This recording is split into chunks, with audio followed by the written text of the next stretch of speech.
नमस्कार, मैं काव्या बोध। आज हम लोग जंतर मंतर पर हैं और जैसे मैंने आपको पहले वीडियो में दिखाया कि तमाम बौद्ध भंते जो है मंच पर भी बैठे थे, लेकिन हमारे साथ दो भंते हैं और इनसे बातचीत करने की कोशिश करते हैं। जैसा कि आप इन भंते जी को जानते हैं कि भंते सुमित रतन जी। तो भंते जी से जानेंगे कि जो BTMC एक्ट 1949 है उसको लेकर के 12 फरवरी 2025 एक आंदोलन शुरू हुआ था, लेकिन उस आंदोलन को देखते हुए अब एक खलबली सी, यानी कि कहीं कि उस आंदोलन में भूचाल सा आ गया है कि आकाश लामा ने चंदे और धंधे का खेल शुरू कर दिया है। तो इस पर क्या कहेंगे आप?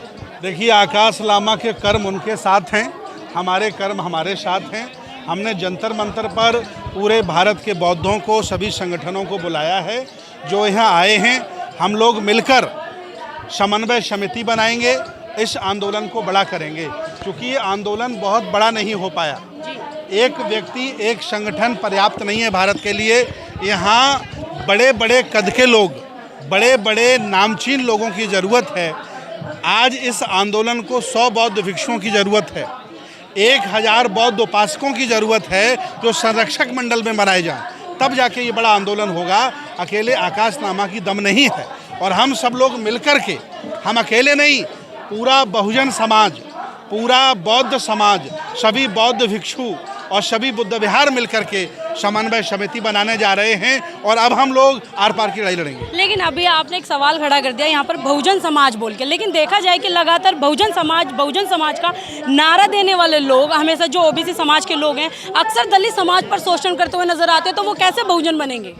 देखिए, शोषण अगर कोई OBC का, SC का किसी के ऊपर कर रहा है तो ये भी ब्राह्मणवाद है, क्योंकि ब्राह्मणों में ऊंचा नीचा सिखाया जाता है। वो चाहे जितना ज्ञानवान हो, इस देश में राष्ट्रपति हो जाए फिर भी दलित रहता है, इस देश में चीफ जस्टिस बन जाए फिर भी दलित रहता है।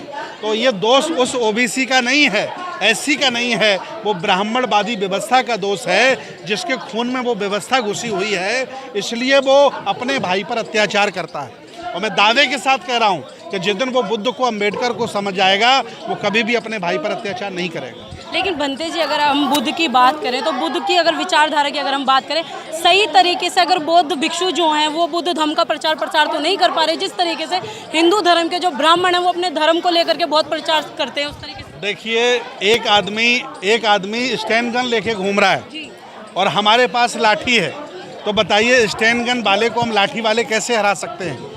वर्तमान में ब्राह्मणों की सरकार है, न्याय व्यवस्था पर कब्जा है, बड़े बड़े उद्योग। लेकिन संविधान तो है ना, कि संविधान को मानने वाले लोग हैं आप लोग, तो संविधान को देखते हुए आप भी एक बौद्ध स्तर पर बौद्ध सम्मेलन करते हैं, लेकिन आपके भी मंचों पर देखा जाता है तो मंचों पर राजनेता बैठे होते हैं, बौद्ध भिक्षु नीचे बैठे होते हैं।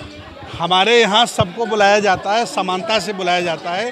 बौद्ध भिक्षु भी होते हैं और अलग अलग पार्टियों में हमारी विचारधारा के लोग हैं। मैं आज भी कह रहा हूँ, बराबर कहता रहूँगा कि पार्टी हमारे लिए महत्वपूर्ण नहीं है। हमारे लिए वह व्यक्ति जो विचारधारा का है वो किसी भी पार्टी में है, अगर वो काम कर रहा है तो हम उसके साथ जुड़े हैं, लेकिन अगर वो विचारधारा का नहीं है तब हमारे साथ पार्टी का कोई संबंध नहीं है। तो हम ये प्रयास करते हैं कि पूरे बहुजन समाज को लेकिन आपके मंच से भंते जी, जैसा देखा जाता है कि लगातार जो राजनेता आपके मंचों पर आते हैं वो राजनीति की बात करते हैं, बौद्ध धर्म के प्रचार प्रसार की बात नहीं करते, और बौद्ध भंते जो नीचे बैठे होते हैं। इस पर क्या कहेंगे? गलत बात है, आपने गलत बात पूछी है, आपको पता नहीं है, आपने कोई कार्यक्रम कवर नहीं किया। भंते जी, मेरे पास वीडियो में आपके बिजनौर तक गई हूँ कवर करने, बुखार में। आपका ये पुराना काम है, आपने कई कार्यक्रम कवर किए हैं। किसी नेता की औकात नहीं है कि वो राजनीति की बात कर दे, क्योंकि नेता होता 70 kg का, भंते 1.5 कुंटल के हैं, तो किसी नेता की हिम्मत नहीं मेरी मंच पर राजनीति की बात करे। चाहे जो नेता हो, अगर मेरी मंच पर आएगा तो बुद्ध की और अम्बेडकर की बात करेगा, मिशन की बात करेगा। अच्छा, चलिए चलते चलते हम सवाल एक दो और ले लेते हैं कि जो BTMC एक्ट है 1949 को कैसे आप लोग रद्द कर पाएंगे? क्योंकि देखा जाए खुद ही भंतों के बीच में गुट बन गए हैं, ये भंते अलग लड़ रहे हैं, ये भंते अलग लड़ रहे हैं, कुछ भंते अपना स्कैनर लेकर के लड़ रहे हैं। देखिए, ये लड़ाई बड़ी है, ये लड़ाई पुरखों ने हमें दी है, ये लड़ाई अलेक्जेंडर ने शुरू की, ये लड़ाई भंते धम्मपाल जी ने शुरू की। ये बड़ी लड़ाई है और इसे एक व्यक्ति नहीं लड़ सकता है, पूरे समाज को साथ आना पड़ेगा, 100 करोड़ आबादी को साथ लगना पड़ेगा, तब लड़ाई हो सकती है। ये एक व्यक्ति का भरोसे नहीं हो सकता। अब हम समन्वय समिति बनाएंगे। मैं चाहता हूँ पत्रकार लोग भी हमारी समन्वय समिति में आए और मिलजुल करके, अगर आप भी बौद्ध हो, अम्बेडकरवादी हो, तो आइए, आपका भी स्वागत है। हम लोग मिल करके एक बड़ी लाइन खींचते हैं और पुरखों की लड़ाई को आगे बढ़ाते हैं। लेकिन देखा जाए जो आज ये 5 जून को जो आंदोलन हो रहा है, यहाँ पर धरना प्रदर्शन हो रहा है, इसमें तो आकाश लांबा जी भी आने वाले थे, क्यों नहीं आए? ये आकाश लामा जी के द्वारा ही रखी गई डेट है जी। और वो नहीं आए। ये वही बताएंगे कि वो क्यों नहीं आए। जो दिल के साफ थे, मन के साफ थे, वो सब यहाँ हैं और हम लोग मिलकर के बड़ी लड़ाई लड़ेंगे। बहुत बहुत धन्यवाद। ये बनते सुमित रतन जी थे, इनसे हमने बातचीत करने की कोशिश करी और जिस तरीके से BTMC एक्ट को रद्द कराने की बात है वो देखते हैं, लगातार बने रहे हमारे साथ, क्योंकि जिस तरीके से बौद्ध भिक्षुओं में ये आपस में लड़ाइयाँ और कोर कमेटी को लेकर के और आगे क्या चंदा और धंधा शुरू होगा या ख़त्म होगा, इस पर बने रहें।